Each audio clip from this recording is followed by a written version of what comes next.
भव्य बंधु, अंतिम तीर्थेश भगवान महावीर स्वामी के इस पावन और पुनीत शासन में हम सभी विराजते हैं।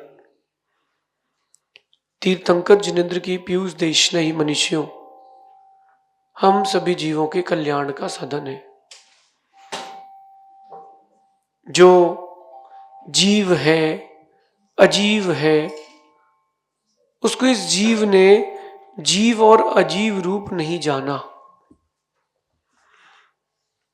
मनुष्य के अंदर एक प्रवृत्ति है कि वो क्रिया पर ज्यादा ध्यान देता है, भावों को भूल जाता है, जबकि उसको उस क्रिया के साथ भावों पर भी ध्यान दृष्टि लेकर के जाना चाहिए। दो चीजें हैं, एक क्रिया और दूसरा भाव। भाव शून्य क्रिया निष्फल है और क्रिया शून्य भाव भी निष्फल है। एक भाव और दूसरी क्रिया। विषय को गंभीरता से समझना गंभीर विषय है। हो सकता है कि आज का ये प्रवचन आपके जीवन के लिए कोई एक नई दिशा दे दे। मंदिर आप लोग आते हैं, क्रिया करते हैं, लेकिन वो क्रिया भाव सहित है कि नहीं? भगवान कुमुद चंद्राचार्य भगवान पार्श्वनाथ के स्तोत्र में लिखते हैं कि यस्मात् क्रिया प्रतिफलंती न भाव शून्य। जो क्रिया भाव शून्य है वो फल नहीं देती। एक व्यक्ति 4 रोटी खाता है सूखी नमक के साथ, वो रोटी उसको लगती क्योंकि वो स्वेच्छा से खा रहा है, आनंद से खा रहा है। और एक माँ बच्चे को जबरदस्ती भोजन करा रही है, हाथ पकड़ रही है, पैर पकड़ रही है, मुंह खोल रही है, वो भोजन उसके शरीर को लगेगा नहीं। एक क्रिया और एक क्रिया के पीछे भाव। आप मंदिर आए, आपने अभिषेक की, ये क्रिया है। पूजन करा, अभिषेक देखा, ये क्रिया है। इसके पीछे का भाव, इसके पीछे का भाव समझे कि नहीं? नगर में गुरु आए हैं तो वो आए हैं तो क्रिया हो गई। आप उनको ले आए, उन्होंने अपने प्रवचन करा और वो आगे चले गए तो क्रिया हो गई। इसके पीछे का भाव क्या है? इसके पीछे का भाव है कि जो जिनसे हम मिल रहे हैं उनकी कुछ छवि हमारे अंदर आना चाहिए। इसके पीछे की भावना। अधिकतर व्यक्ति मंदिर आके क्या बोलता है? नमो अरियंताणम नमो सिद्धाणम, चत्तारी मंगल पढ़ लेगा, और ज्यादा हुआ तो भक्तांबर पढ़ लिया, फिर घर चले गए। ये दर्शन की विधि नहीं है। ये तो जो आप चल रहा है, जीवन में चल ही रहा है, ये कोई दर्शन की विधि नहीं। दर्शन की विधि कुछ और है। जो दर्शन की विधि है वो कहती है कि पहले भगवान के दूर से दर्शन करो, फिर उनसे बैठ के बात करो कि मैं भगवान कब बनूंगा। ये दर्शन की विधि है। केवल सिर टेक करके नहीं जाना, आकर जाते समय स्वाध्याय करके जाना। मंदिरों के बाहर मानस्तंभ बनते हैं, क्यों बनते हैं? इसीलिए बनते हैं, ये स्थायी समोचरण है। तो क्रिया और भाव दोनों को ही लेके चलना है।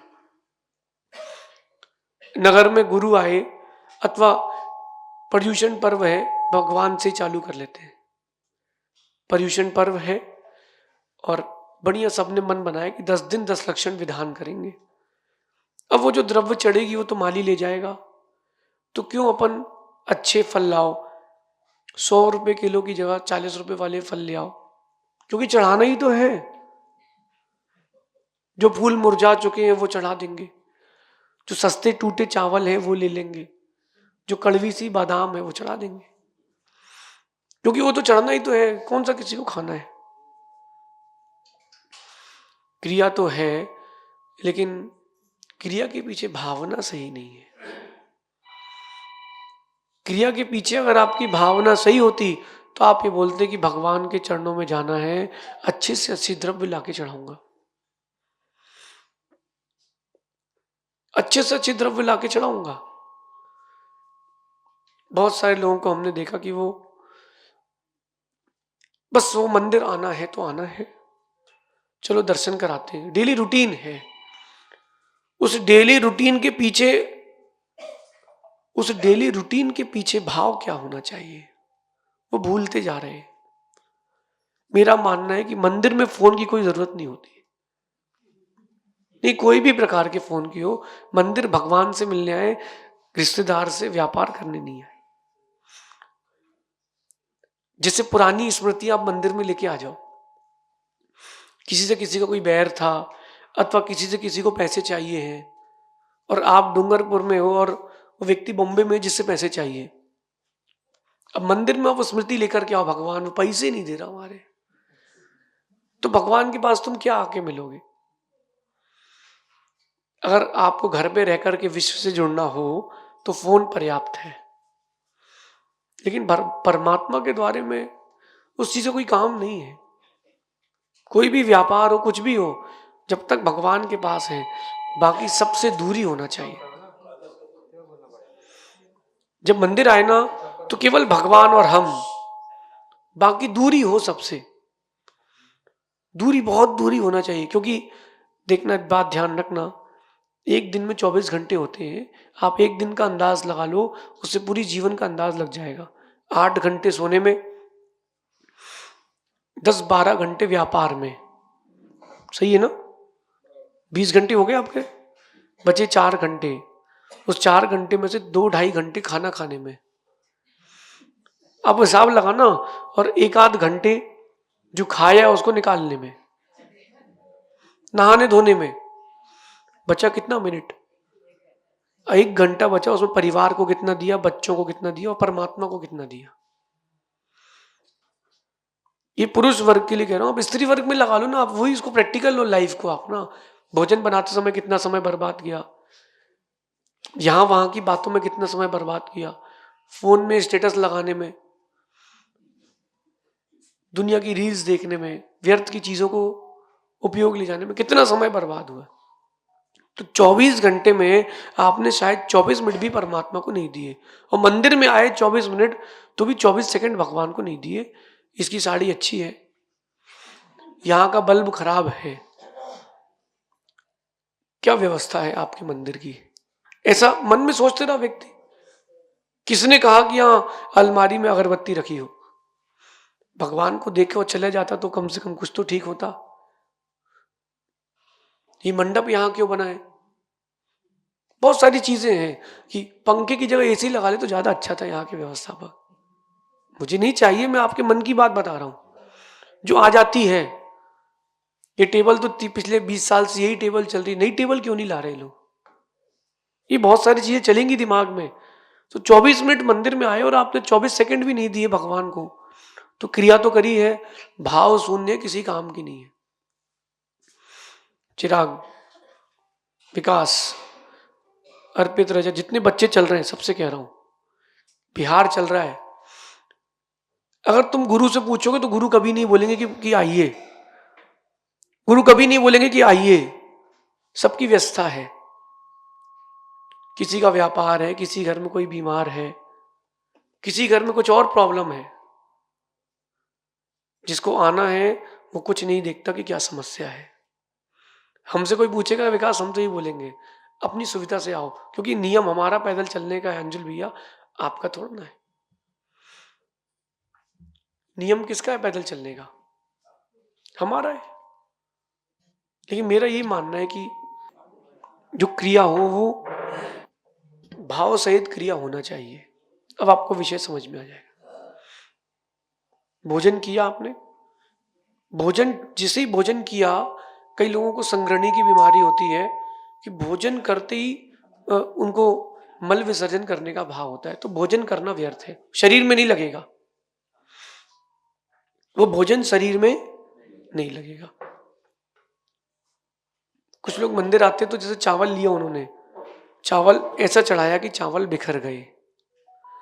अब जब वो चावल बिखर गए तो इस बात का प्रतीक है कि तुम्हारे बिखरे भाव है। कुछ लोग द्रव्य ऐसा चढ़ाते, जमा के चढ़ाते, कुछ लोग पंच परमेष्टि के, नव देवता के, ऐसे अलग अलग चढ़ाते। ये लगता है कि व्यक्ति व्यवस्थित है, उसकी क्रिया से उसके भावों का बोध होता है।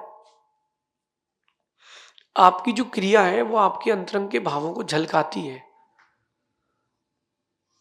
तो उसको समझना पड़ेगा। एक बात ध्यान रखना अंजुल भैया कि जब जरूरत हो तब काम आओ, तब बड़ी बात है। आप करोड़पति नहीं अरबपति क्यों ना हो, आप करोड़पति नहीं अरबपति भी क्यों ना हो, गुरु तुमसे सब तभी खुश हो पाएंगे जब तुम गुरु की सेवा करोगे। हम गुरु के भक्त हैं कहने से कोई भक्त नहीं हो जाता, हम प्रभु के भक्त हैं कहने से कोई भक्त नहीं हो जाता। जब उनको जरूरत हो तब तुम वहां हो, तब बात है। जब भगवान को तुम्हारी जरूरत हो तब तुम वहां हो, तब बात है। क्योंकि तुम व्यस्त हो तो अच्छी बात है, किसी दिन वो व्यस्त हो गए तो भारी पड़ेगा। प्रभु को, गुरु को आपसे, श्रावकों से किसी भी प्रकार की कोई भी आकांक्षा नहीं, क्योंकि आकांक्षा दुख का कारण है। लेकिन सच भी तो समझो, जीवन में सच को स्वीकार भी तो करो। आप चाहे एक मुट्ठी चावल चढ़ाओ, चाहे थाली भर के द्रव्य चढ़ाओ, भगवान ना खुश होंगे ना नाराज होंगे। चाहे महावीर तुम 1 किलोमीटर चलो, चाहे पूरा विहार कराओ, ये मत सोचना कि हम खुश होंगे। हम हमारे खुश होने से क्या होगा, जो तुमने क्रिया करी है वो तुमको पुण्य देखेगा, इसमें मेरा कोई लेना देना नहीं है। सबका अपना अपना अकाउंट है, कर्मों का सबका अपना अपना अकाउंट है। क्रिया करो तो भाव सहित करो, बिना भाव के कोई क्रिया नहीं करना। अब बिहार चालू हो गया है और चिराग अगर तुम ये सोचो कि अब चलना ही पड़ेगा, अपन ने इतना बिहार कराया अब ये वाला नहीं कराएंगे, तो चलना ही पड़ेगा। अगर ऐसा सोचोगे तो तुम्हारा क्रिया करना व्यर्थ है। चलना पड़ेगा और चलना चाहिए। कितना अंतर हो गया। मंदिर जाना पड़ता है, मैं मंदिर जाता हूं। कभी किसी ने ये नहीं बोला कि खाना पड़ता है। हम लोग तो लेकिन यही सोचते हैं कि भोजन आहार करना पड़ता है, आहार करना पड़ता है। क्यों, शरीर चलाना है तो करना पड़ता है। नहीं तो अगर आहार ही ना हो तो कोई विकल्प ही ना हो, श्रावकों की कोई पराधीनता ना हो, फिर अपन मंदिर में नहीं, अपन जंगल में रुकते शांति से। अगर आहार का विकल्प ना हो ना तो कोई विकल्प ही नहीं है, फिर तो अपन खत्म, समाप्त। बहुत अच्छी जिंदगी है, सारी संकलेशता खत्म है। कैसी संकलेशता, ना हमको नगर में आने की जरूरत है, न किसी से बात करने की जरूरत है, ना कोई। हम जंगल में उपदेश दे रहे हैं, जिसको सुनना है आओ। तो जहां जहां पराधीनता है वहां वहां क्रियाओं में भावना का अंतर आ जाता है। अपने जीवन में क्रिया तो करना, लेकिन उसमें पीछे छुपी भावना को जोड़ के चलना, वरना क्रिया किसी काम की नहीं रहेगी। एक व्यक्ति ने चौका लगाया, चौका लगा करके उसने अप्रमेय सागर जी, अब नगर में साधु आए तो चौका तो लगाना पड़ेगा। कुछ लोग ये कहते हैं कि जब भी कोई महाराज जी आते तो हमको ही सबसे पहले चौका लगाना पड़ता है। उसको ये बोलना चाहिए कि सबसे पहले मुझे ही सौभाग्य मिलता है। मैंने तो बचपन से ही देखा कि नगर में कोई साधु आए हो तो सबसे पहले अपने यहाँ आहार होंगे, क्योंकि सबसे पहला चौका अपन को लगाना है, लगाना है। कई जगह हमने ये भी देखा कि नंबर बंटते हैं। एक जगह समाज की बात है कि उनके नियम था कि समाज में 50 घर हैं तो नंबर बाय नंबर सब लोग चौका लगाएंगे। कोई साधु अगर आ गए तो पहले इनका नंबर, फिर उनका नंबर। उनका किसी कारण से नहीं लग पाया तो वो शिफ्ट हो जाएगा। ठीक है, अगर भगवान ने भी डिसाइड कर लिया, गुरु ने भी डिसाइड कर लिया कि क्रम क्रम से ही देंगे आशीर्वाद। भाई तुम्हारी मर्जी गुरु भक्ति प्रभु भक्ति की, हमारी भी मर्जी फिर गुरु भक्ति प्रभु भक्ति, फिर हम भी वैसे ही आशीर्वाद देंगे। तुमको आज समस्या है, तुमको आज जरूरत है, भगवान बोले भैया मैं तो अगले साल आशीर्वाद दूंगा। गुरु बोले कि मैं अगले हफ्ते नहीं अगले साल बताऊंगा, विकास कैसा रहेगा, भारी पड़ेगा। क्योंकि गुरु और प्रभु से बढ़ के कोई आधार नहीं होता, गुरु प्रभु से बढ़ के कोई आधार नहीं होता। तो जो अंदर है वो बाहर भी रहे, जो बाहर है उसके अनुरूप अंदर भावना भी रहे, तब तो बात है। जैसे एक माँ होती है मनुष्य की, जैसे आप सबकी माँ है ना, एक मनुष्यनी है, एक तिर्यंचनी है, वो भी किसी न किसी की माँ तो रहती है। गाय है, तिर्यंच पर्याय में, लेकिन है तो किसी न किसी की माँ। एक मनुष्यनी है, वो भी किसी न किसी जीव की माँ है। माँ एक बार चिंतन करना, जो मनुष्यनी बच्चा देती है, कोई स्त्री बच्चे को जन्म देती है, तो वो ये सोचती नहीं है कि बड़े होके क्या करेगा, है ना। आप लोग बिना उम्मीद के करते हो ना, बहुत सारे सपने जवा लेते हो, बुढ़ापा होगा, बहू का चेहरा दिखाएगा, नाती पोते दिखाएगा, मंदिर लेके जाएगा, और फिर मनुष्य की वो उम्मीदें पूरी नहीं होती, वो दुखी होता है। जानवर कभी नहीं सोचते ऐसा।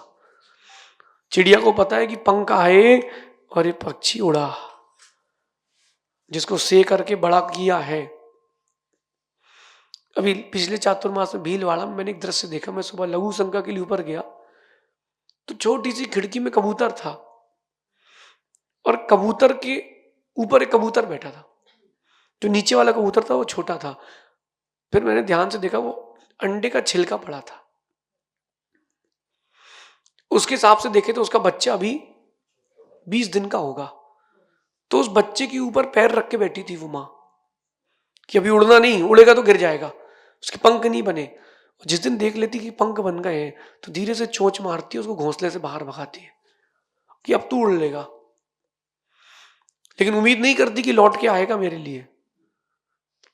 ऐसे ही गुरु है और ऐसे ही प्रभु है, वो धीरे से उड़ा देते हैं, उम्मीद नहीं करते। आएगा सो ठीक है, नहीं आएगा तो अपन तो है। ये सच्चाई है जीवन की। माँ, इस सच्चाई को आपको भी उतार के रखना चाहिए। जिनको जन्म दिया है, जो परिवार के लोग साथ में हैं, जो मित्र हैं, संतान है, उम्मीद मत करना कि आखिरी समय वो आपको हाथ पकड़ के मंदिर लेके जाएगी। अपने आप में सोच के रखना कि अंतिम समय तक मुझे जाना है। वो सेवा कर रहा है बेटा, अच्छी बात है।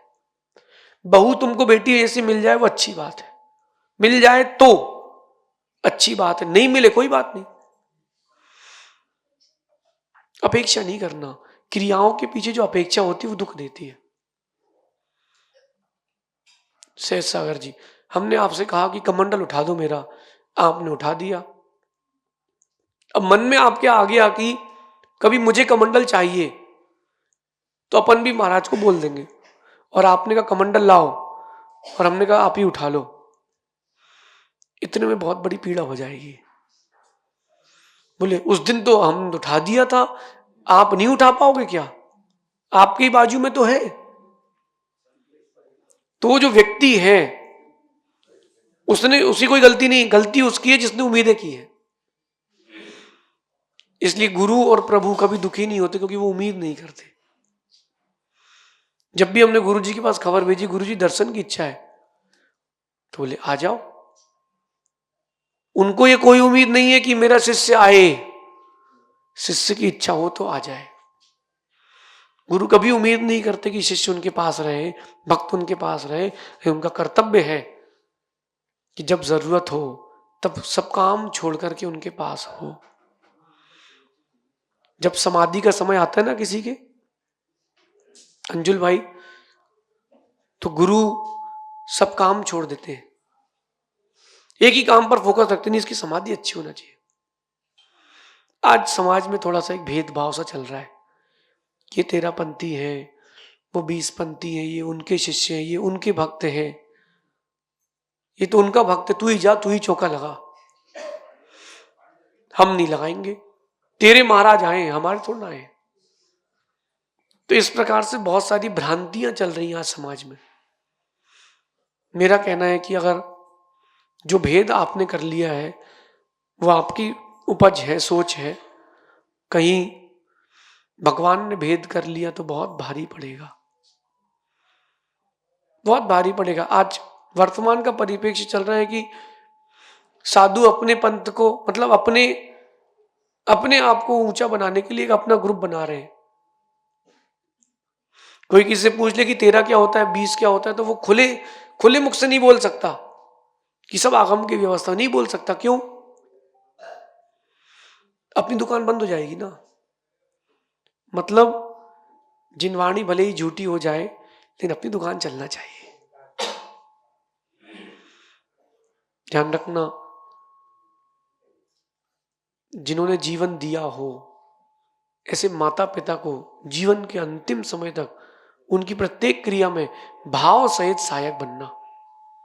और जिन्होंने जीवन संभाला हो, जिन्होंने जीवन संभाला हो, ऐसे गुरु की प्रत्येक क्रिया में उनके साथ रहना। यद्यपि कहना बहुत सरल है जो मैं कह रहा हूं, और करना कठिन है। जो मैं कह रहा हूं ना, कहना बहुत सरल है, लेकिन ऐसा कर पाना बहुत कठिन है।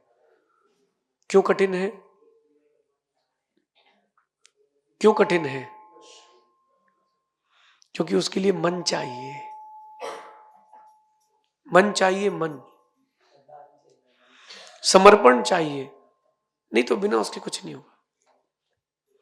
अर्पित, क्या आपका व्यापार नहीं है? क्या आपका परिवार नहीं है? सब है। नहीं है रजत? क्यों भाई हिमेश, आपका व्यापार नहीं है क्या? परिवार नहीं है क्या? हर किसी के पास व्यस्तता है, हर किसी के पास व्यस्तता है, हर किसी को अपना भविष्य देखना है। लेकिन ध्यान रखना, भविष्य बनाने वाले ने अगर भविष्य बनाने वाले ने अगर मुख मोड़ लिया तो क्या होगा? इसलिए जो माता पिता है जिन्होंने जन्म दिया है, माता पिता जिन्होंने जन्म दिया है, जीवन की अंतिम श्वास तक आपका कोई भी नुकसान हो रहा हो जाए, लेकिन उनकी सेवा में रंच मात्र भी कमी नहीं होना चाहिए।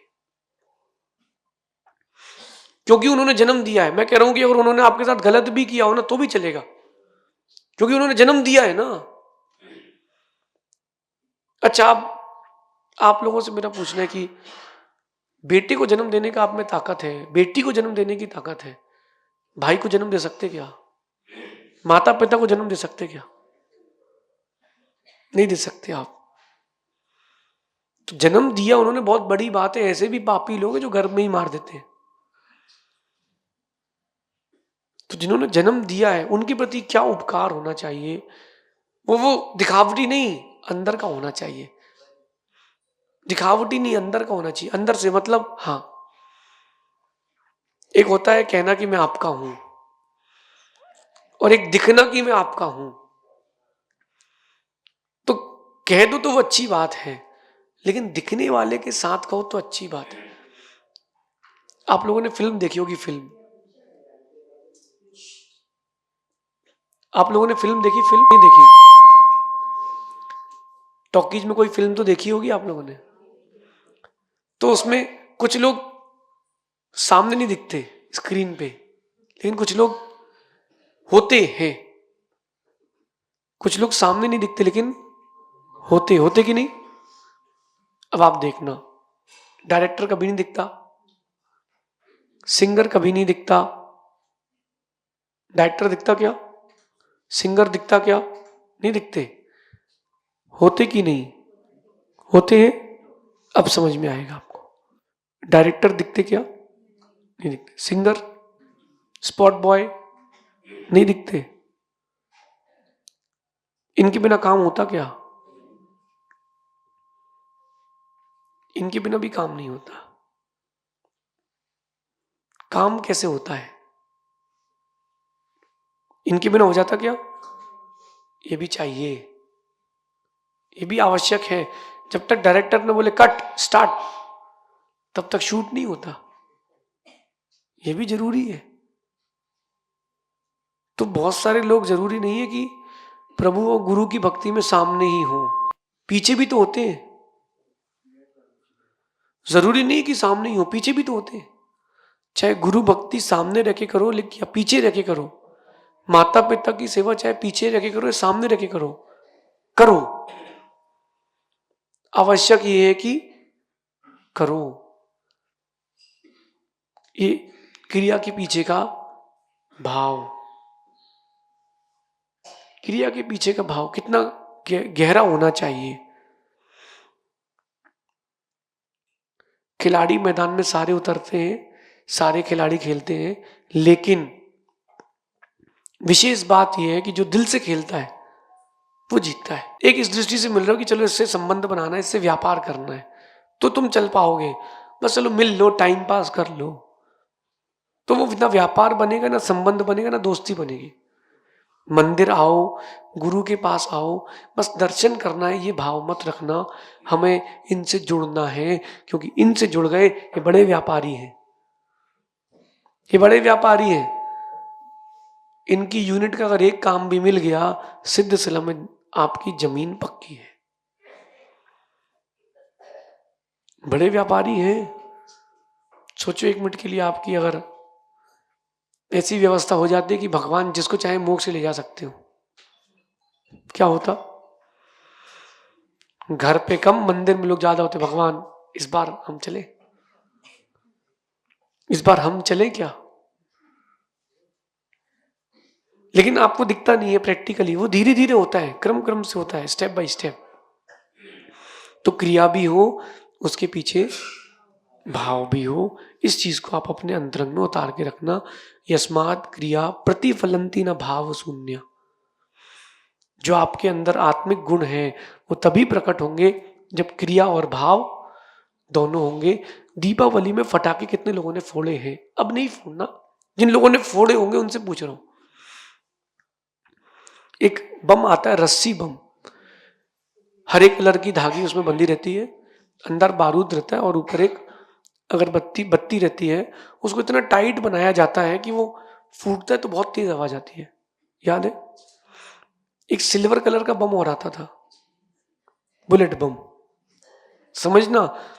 अब एक व्यक्ति ने क्या किया, एक सिल्वर कलर की फॉइल ले ली, वो जो खाने पे लगाते ना, फॉइल ले ली, और इस दूसरे बम की अगरबत्ती निकाल ली और अगरबत्ती उसमें फंसा दी, ठीक है? और बढ़िया उसने बीच रोड में चौराहे में बम लगा दिया। दोनों तरफ गाड़ियों का ट्रैफिक जाम हो गया। क्यों?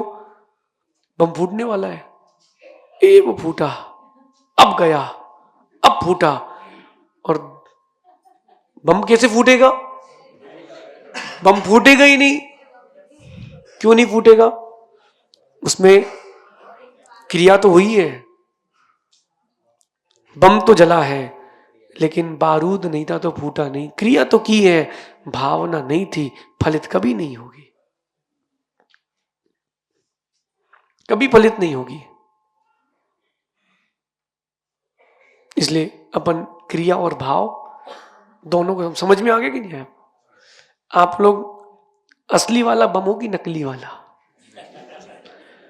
बहुत सारे जो फल फूल होते हैं वो टांगने वाले भी आते हैं घरों में, अंगूर, आम, केला, प्लास्टिक वाले। तो आप प्लास्टिक वाले हो कि आर्टिफिशियल इंटेलिजेंस वाले हो कि एक्यूरेट एब्सोल्यूट इंटेलिजेंस वाले हो? सर्च करना, अपने आप में सोचना कि आप अपने आप को कितने प्रतिशत देते हो। दूसरे से पूछोगे तो नंबर नहीं मिलेंगे। आप अपने आप में कितना प्रतिशत देते हो खुद को? सोचो ना। रजत, मंदिर जाते हो तो भगवान दिखते हैं कि कैंटीन दिखती है? समझना। हमारे पास आ रहे हो अगर आप लोग अनिवेश, तो हम दिख रहे हैं कि परिवार दिख रहा है? नहीं, ये तो आप कह रहे हो, लेकिन अंदर की बात कितनी है वो बात है। अंदर की बात वो है कि आप, मैं भी जानता हूं, मैं गुरुजी से मिलने जा रहा हूं। हम इतना लंबा बिहार कर रहे हैं, 400 किलोमीटर, अपने गुरुजी के दर्शन के लिए जा रहे हैं, क्योंकि पता नहीं फिर कब वो कौन से स्टेट में हूं, मैं कौन से स्टेट में हूं। इतना वेट नहीं कर सकते अपन अपर में सागर जी, सहसा जी, कि 20 साल बाद गुरु से मिलन, 15 साल बाद गुरु से मिलन। नहीं नहीं, वो शिष्य शिष्य की इस बात का जो 20 साल बाद मिले। अगर सच्चा शिष्य होगा तो केवल प्रवचन में नहीं बोलेगा, दौड़ के जाएगा भी।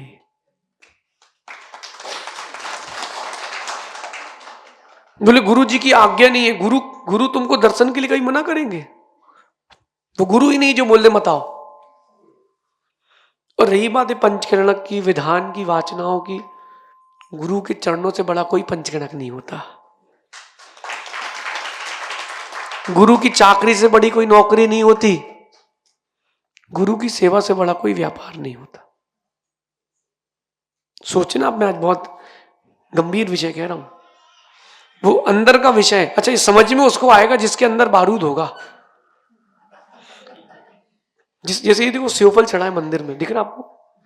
उठाना जरा भैया, उठाना जरा। हाँ, सेवफल, हाँ उठाओ जरा, सूंघना जरा। नहीं घबराना नहीं, मैं कह रहा हूँ सूंघो, खुशबू आ रही है? आ रही नहीं आ रही? ये अंगूर उठाना जरा, बिल्कुल नहीं घबराओ, सूंघो। आ रही है? नहीं आ रही? आ रही है। ये एक बादाम चढ़ उठाना जरा, ये सूंघो जरा इसको, कुछ मिल रहा है? अब आप अंगूर और सेवफल वाले भक्तों की सड़ी बादाम वाले सोच लेना, अपन कौन से हैं वो उसका आप स्वयं निर्णय करना है इंटरनली कि हम कौन से भक्त हैं, डुप्लीकेट की ओरिजिनल। जब काम पड़े तब भगवान को याद कर लो, काम निकल जाए सो भूल जाओ, ये डुप्लीकेट है। गुरु तो नहीं भूलेंगे क्योंकि उन्होंने शिष्य बनाया है, लेकिन कर्म जरूर भूल जाएगा। जो वृद्ध माता पिता को आश्रम छोड़ के आते हैं ना, कर्म कहता है कि मैं अच्छे कर्म कहते हैं कि हम भी तुम्हें छोड़ के जा रहे हैं, तुमने उनको आश्रम में छोड़ा है, हम तुमको नरक में छोड़ेंगे। कल जो दृश्य देख करके अपन आए हैं, कैसा लग रहा था? छोटे छोटे बच्चे अनाथ, 4 साल का बच्चा अनाथ, माता पिता शांत हो गए, परिवार के लोगों ने बोला भैया हम क्या करेंगे, अनाथ आश्रम छोड़ दो। बहुत अच्छा किया जिन्होंने उनको अनाथ आश्रम छोड़ा, कम से कम मारा तो नहीं, अच्छा किया, उनके लिए धन्यवाद। लेकिन ध्यान रखना, तुमने किसी का पालन नहीं कर पाए, तुम्हारा भी पालन नहीं होगा। ऐसे लोग जो बच्चों को अनाथ आश्रम, माता पिता को वृद्ध आश्रम, विकलांग हो गए मानसिक, उनको छोड़ देते हैं, ऐसे लोग आगे जाकर के एक एक दाने को तरसते हैं। भूख लगेगी, महीनों महीनों खाना नहीं मिलेगा, प्यास लगेगी, पानी नहीं मिलेगा, नरक में जाओगे। यही व्यवस्था है। पहले धर्मात्मा नहीं, पहले इंसान बनना सीखिए। इंसानियत पहले आना चाहिए, फिर धर्मात्मा बनेगा। फर्स्ट स्टेप क्या है? फर्स्ट स्टेप तो होना चाहिए ना। मंदिर के बाहर बैठा कोई गरीब है, उसको एक रोटी नहीं खिला सकते, और मंदिर में आके तुम करोड़ों की बोली ले रहे हो, तुम कोई इंसान नहीं हो। तुम मानी अभिमानी हो, कसाई हो। तुम पूछ और मूछ के लिए कर रहे हो, या तो सूंड वाले हाथी बनोगे या लंबी पूछ वाले लंगूर। सच है, इसको टाल नहीं सकते। कर्म सिद्धांत है, कर्मा रिटर्न्स, कर्म लौट के आता है। अच्छा करोगे तो अच्छा मिलेगा, और बुरा करोगे तो बुरा मिलेगा। अगर आपने कभी कोई कमिटमेंट किया है, परिस्थितियां हैं सबके साथ है, लेकिन कमिटमेंट किया है और पूरा नहीं कर पाए हो, कर्मा रिटर्न्स, लौट के आएंगे। अच्छा, जो मैं कह रहा हूं आप लोगों को सही लग रहा है कि गलत लग रहा है? तो आप लोग उतारोगे कि जीवन में नहीं की? तो बोले वो तो बहुत सारे महाराज आते हैं, हम लोग तो डूंगरपुर में, तो ये रास्ता है आने जाने का, राजस्थान और गुजरात का, आते रहते हैं महाराज लोग। अब चाहे महाराज 1 घंटे के लिए आए, चाहे 1 दिन के लिए आए, 1 महीने के लिए आए, साल भर के लिए आए, जैसा आपका उनके प्रति अंतरंग की भावना रहेगी, निर्जरा वैसी रहेगी। चाहे यहाँ के भगवान महावीर स्वामी हो या महावीर जी के महावीर स्वामी है, मैं तो दोनों में कोई भेद नहीं मानता। आपको लगता होगा वो तो वहां के तो अतिशयकारी है, अरे तुम्हारी भावना अगर पाषाण में है तो ये भी अतिशयकारी है। अंदर की भावना को खोजना, तो मालूम चलेगा कि आपकी क्रिया सही है कि गलत है। आज रिपोर्ट कार्ड बनाना, जितने लोगों को अच्छी समाधि करना हो, मुझसे बताने नहीं आना, आप एक कागज ले लेना, उस कागज में लिखना, मंदिर जाता हूं कितनी भावना के साथ, गुरु के दर्शन के भाव होते हैं कितनी भावना के साथ, पैसे कमाने जाता हूं कितनी भावना के साथ, इंद्रिय सुखों की इच्छा रखता हूं कितनी भावना के साथ। जिसमें जितना परसेंट रहेगा, उसमें उतना आपको परसेंट में लाभ मिलेगा। आई बात समझ में? अब आप AI कौन से वाले हो, आर्टिफिशियल इंटेलिजेंस वाले भक्त हो कि एक्यूरेट एब्सोल्यूट इंटेलिजेंट वाले भक्त हो? नहीं, कहना बहुत सरल है भैया, कौन कह रहा है? अच्छा, आपने आखिरी बार महाराज के दर्शन कब किए थे? कहां पर? महाराज के। उसके पहले जब महाराज ना हो फिर आप दर्शन करने अलग से गए कि नहीं? 100 किलोमीटर भी, 150 किलोमीटर भी अपने में खोजना, अपने में अपन खोजना। अगर आप गए हो तो अपने पीठ ठोक देना कि हाँ हम धर्मात्मा हैं, किसी से बोलना नहीं। आप अपने आप में देखना कि 50 किलोमीटर दूर नगर से कोई महाराज हो, चलो चलो आहार देने चलते, उनका 50 किलोमीटर बिहार कराने चलते, चलते वो पैदल लेंगे, उनके साथ भी बहुत लोग हैं। लेकिन इस प्रकार से कितने प्रतिशत का समर्पण आपने दिया? जिनके पास कोई ना हो उनके पास गए कि नहीं? कोई वृद्ध है उनका हाथ पकड़ के चले कि नहीं? खोजना, आपको मिलेगा। आपको अंदर मिलेगा कि हम कितने परसेंट में, 90%, 98%, 50%, 10%, 0% मिलेगा। धीरे धीरे आपको समझ में आएगा। इस प्रकार से समझना कि अपनी क्रियाओं के अंदर भावनाएं भी प्रबल होना चाहिए। फिर कभी आगे देखेंगे। भगवान महावीर स्वामी की